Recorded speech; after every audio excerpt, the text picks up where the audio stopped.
Seorang raja memiliki banyak gajah dalam tentara perangnya. Ada seekor gajah yang sangat kuat, sangat patuh, dan sangat terampil, serta memiliki keterampilan perang terbaik. Dalam banyak pertempuran, dia dikirim ke medan perang, tidak pernah kembali kecuali dalam kemenangan. Dia adalah gajah kesayangan sang raja dari ratusan bahkan dari ribuan gajah lainnya. Sang gajah selalu berperang bersama sang raja, penguasa di wilayah barat tersebut. Waktu berjalan terus dan sang gajah semakin tua, sehingga baginda raja tidak lagi mengirimkannya ke medan perang. Tetapi gajah tersebut tetap menjadi bagian dari tim sang raja. Karena setiap saat ketika sang raja melihat gajah tersebut, dia menjadi senang, menjadi bahagia. Sang gajah tetap mendapatkan perhatian serta fasilitas utama dari sang raja. Suatu hari, sang gajah berjalan menuju tepi danau untuk minum. Ketika dekat bibir danau, sang gajah kakinya terjebak di lumpur di tepi danau. Setiap gerakannya bukan membawanya naik, namun semakin tenggelam perlahan.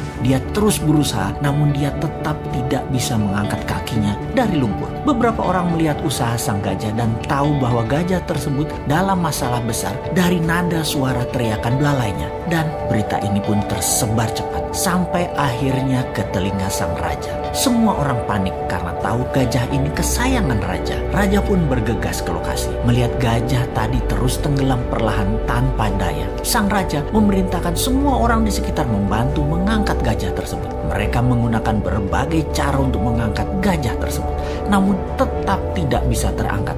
Ini bukan makhluk kecil, ini gajah yang besar. Dalam kegelisahan dan kepanikan raja serta orang sekitarnya, datanglah mantan Perdana Menteri penasehat sang raja dulu. Dia memahami situasi saat itu. Dia menatap sang gajah, kemudian menatap sang raja sambil mengatakan, "Baginda, mainkan genderang perang segera saat ini di sekitar danau. Mainkan dengan keras dan semangat." Raja pun terkejut dengan saran itu, namun dia perintahkan hal itu untuk dilaksanakan. Tak lama kemudian, genderang perang dimainkan, memainkan musik perang. Ajaib, mata sang gajah tua tadi berubah menajam. Tubuhnya mulai bergerak-gerak. Ada perubahan dari perilaku sang gajah kemudian. Sang gajah perlahan mulai bangkit dan tanpa bantuan siapapun, sang gajah perlahan menarik dirinya melawan sedotan lumpur dan bergerak naik serta kemudian berdiri. Semua orang terkejut, tak terkecuali sang raja. Ternyata bukan karena kekurangan atau kelemahan kemampuan fisik yang terjadi pada gajah tersebut.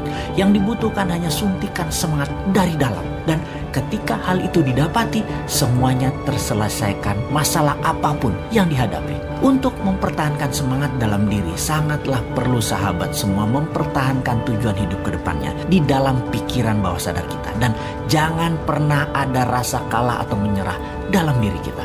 Sahabat, mengapa saya menceritakan hal ini? Di saat pandemi saat ini, di waktu yang berat seperti saat ini, di saat ketidakpastian menghadang di depan, kita semua harus terus menyuntikkan semangat di dalam diri serta orang-orang di sekeliling kita. Pastikan kita semua punya visi dan misi yang jelas, purpose of life, dan semangat yang besar tadi. Pastikan ada genderang perang selalu menyala dalam diri Anda. Kita harus terus bersemangat untuk selalu sehat, makan makanan yang bergizi, selalu bersama orang yang membawa diri kita ke atas, penuh cinta dan penuh tawa. Pastikan kita berhenti menyalahkan keadaan seperti ini. Juga pastikan masalah yang terjadi saat ini yang memperlakukan kita negatif seperti saat ini tidak perlu ditakuti. Banyak hal indah dan besar terjadi di sekeliling kita. Ada solusi atas apapun masalah yang terjadi saat ini. New Mind salah satu solusinya. Dan tak lupa, selalulah bersyukur atas apapun yang kita terima, bersyukur atas apa yang terlepas, dan bersyukur atas apa yang akan kita peroleh.